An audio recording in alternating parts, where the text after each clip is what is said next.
Bismillahirrahmanirrahim. Assalamualaikum warahmatullahi wabarakatuh.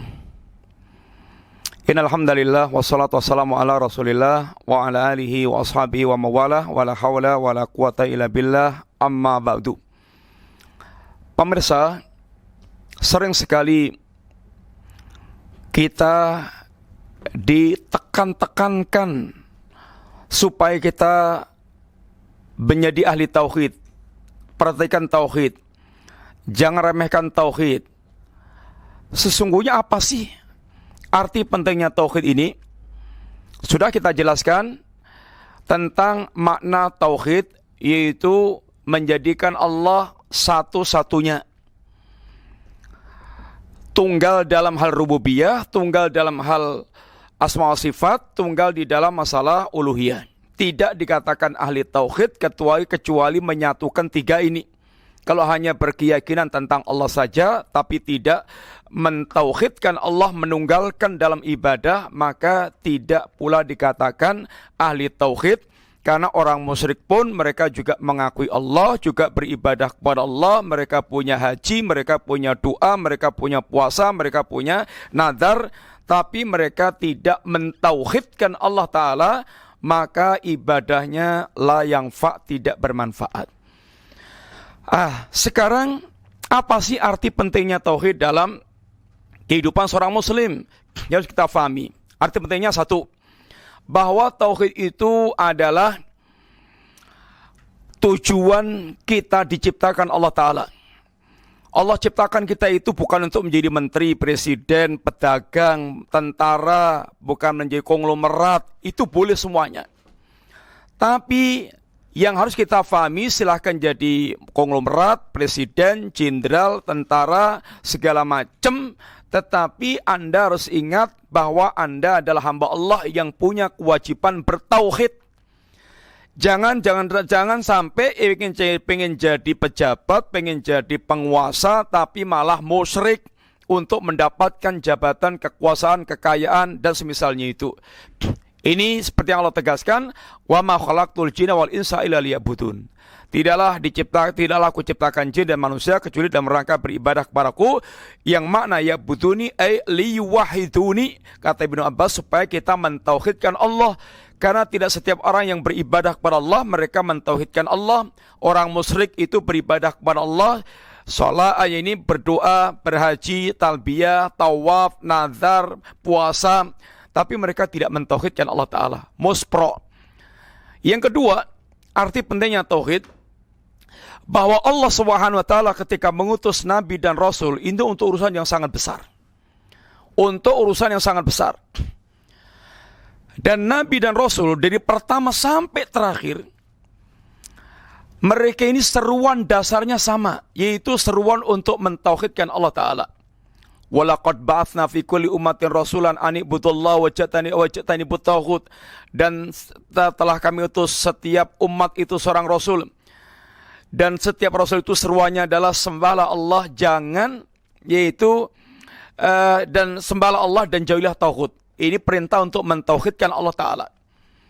Sehingga apapun masalah yang dihadapi oleh Rasul di tengah-tengah umatnya, Nabi datang dengan membawa masalah macam-macam, dengan menghadapi masalah macam-macam di tengah-tengah umatnya itu.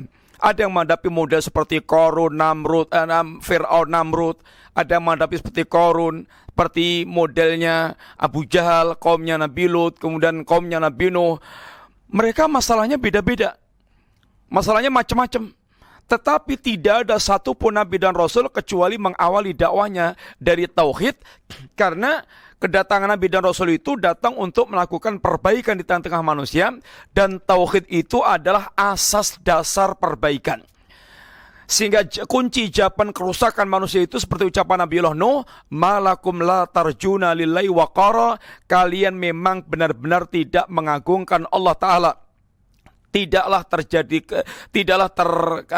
dilakukan syirik, tidaklah terjadi kekafiran, kemunafikan, bid'ah, maksiat, kecuali tidak adanya pengagungan kepada Allah atau berkurangnya rasa pengagungan kepada Allah Ta'ala.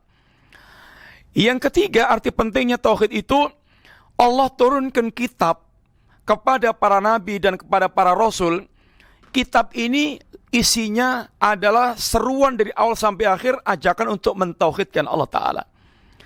Di antaranya Allah katakan, Alif Lam Ra, kitabun uhkimat ayatuhu, thumma fusilat miladun hakimin khabir. Alif Lam Ra, kitab ini, Al-Quran, disusun oleh Allah dengan rapi, lalu dirinci. Ini datangnya itu bukan dari filosof, bukan dari pemikir, bukan dari hasil musyawarah sekelompok orang, tapi miladun hakimin khabir, dari zat yang maha bijak, yang maha tepat dalam bertindak, dan ilmunya itu mengetahui segala-galanya detail. Allah ta'budu illallah. Lalu seruan berikutnya apa? Jangan kalian beribadah kecuali hanya kepada Allah Ta'ala. Sehingga Al-Quran turun itu dalam rangka mengajak manusia, menggiring manusia, mengajarkan manusia untuk bertauhid, mentauhidkan Allah Ta'ala. Yang keempat, wala' wal bara', loyalitas dan kebencian, loyal dan permusuhan, ini ditegakkan itu bukan karena urusan bisnis, bukan karena urusan dagang, bukan karena urusan pekerjaan, bukan karena urusan kesukaan dengan sesuatu, tapi berkaitan dengan tauhid. Dengan tauhid. Apa kata Allah SWT dalam berkaitan ketika mengatakan tentang Ibrahim? Ini laqad kanat lakum uswatun hasanatun fi Ibrahim walladzina ma'ahu id qalu liqaumihim inna bura'a'u minkum wa mimma ta'buduna min dunillah kafarna bikum wa bada bainana wa bainakumul adawatu wal baghdau abadan hatta tu'minu billahi wahdah.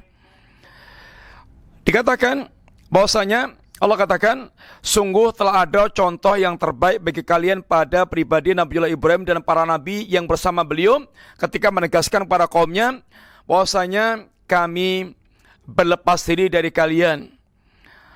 Kemudian kami kufuri, kami ingkari perbuatan kalian dan apa yang kalian sembah selain Allah. Telah nyata antara kami dengan kalian permusuhan dan kebencian selamanya. Sampai kapan? Sampai kalian hanya beriman kepada Allah saja, ini bertauhid kepada Allah Ta'ala. Sehingga ditegakkannya permusuhan, kebencian itu kan urusan tauhid, bukan urusan yang lain-lainnya. Yang kelima, bahwa ketika Allah perintahkan untuk memerangi manusia, perangnya itu untuk urusan tauhid. Waqatiluhum hatta la takuna fitnah wa yakunu dinu kulluhu lillah. Perangilah mereka sampai tidak ada fitnah, yaitu kesyirikan, dan agama itu semuanya total milik Allah Subhanahu wa taala. Dan yang terakhir yang kita sampaikan di sini, wahai para pemimpi kekuasaan, jangan pernah bermimpi Anda meraih kekuasaan yang sesungguhnya kalau Anda tidak mewujudkan tauhid. Karena Allah katakan, yaitu wa'adallahu alladhina amanu minkum wa amilus salihat.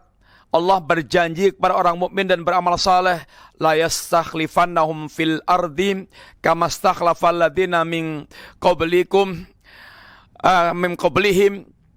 Katakan Allah telah berjanji kepada kalian dan orang-orang mukmin yang beramal saleh, benar-benar akan kami berikan kekhilafan kepada mereka ini seperti Allah memberikan kekhilafan pada orang sebelum mereka. Yaitu dan wala yumakkinanna lahum dinahum alladzi ta'talahum, dan Allah akan memberikan keteguhan, kekokohan agama yang Allah ridha kepada mereka. Wala yubaddilanahum min ba'di khaufim amna, Allah akan memberikan rasa aman menggantikan rasa takut. Kapan itu? Ya budunani la yusyrikuna bi syai'an. Selama kalian yaitu wujudkan beribadah kepadaku semata, jangan menyekutukan Allah, jangan menyekutukanku dengan apapun. Dan urusan akhirat itu kepastian untuk mendapatkan jannah dan kepastian dia dimasukkan neraka itu adalah berkaitan dengan tauhid. Punya tauhid pasti masuk jannah walaupun harus di neraka dulu, tapi akan Allah keluarkan. Enggak punya tauhid, kebaikan enggak akan terpakai dan dia akan kekal di dalam neraka. Semoga ini menjadi titik-titik perhatian kita semuanya, karena kita beragama pasti harus pasti dalam rangka selamat. Maka Allah telah ajarkan sesuatu yang sangat menentukan dalam kehidupan kita beragama. Ini adalah yang pertama, hendaklah kita betul-betul berusaha untuk meluruskan tauhid kita. Inilah tauhid yang diajarkan para Nabiullah alaihissalatu wassalam.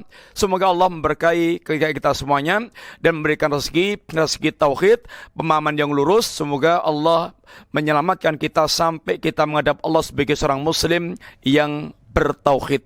Jazakumullah wa sallallahu ala nabiyina Muhammadin wa ala alihi wasallam. Assalamualaikum warahmatullahi wabarakatuh.